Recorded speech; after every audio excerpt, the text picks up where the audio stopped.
The book of First Samuel begins with the story of a man called Elkanah, and he had two wives. And as any man will learn that's brave enough to take on that task, he could not keep them both happy. The name of the one was Hannah, and the name of the other was Peninnah. And here was Elkanah's problem. Peninnah had children, but Hannah had no children. And Peninnah used to provoke Hannah grievously to irritate her, because the Lord had closed her womb. And so it went on year by year. As often as Hannah went up to the house of the Lord, Peninnah used to provoke her. Therefore Hannah wept and would not eat. And Elkanah, her husband, said to her, Hannah, why do you weep? And why do you not eat? Why is your heart sad? Am I not more to you than 10 sons? But Hannah kept praying year after year, and eventually God answered her prayers. Hannah had a son named Samuel. Hannah gave Samuel to Eli the high priest to serve the Lord, who granted her this blessing. Samuel grew and lived in the temple with Eli the high priest and his sons. This is where we find things when we go to 1 Samuel chapter 3, verses 1 through 10.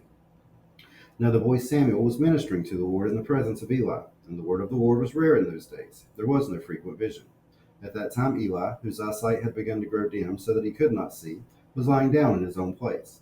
The lamp of God had not yet gone out, and Samuel was lying down in the temple of the Lord, where the ark of God was.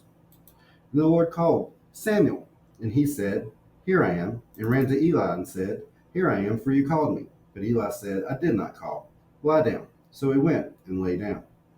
And the Lord called again, Samuel. And Samuel rose and went to Eli and said, Here I am, for you called me. But he said, I did not call. My son, lie down again. Now Samuel did not yet know the Lord, and the word of the Lord had not yet been revealed to him. And the Lord called Samuel again the third time. And he arose and went to Eli and said, Here I am, for you called me.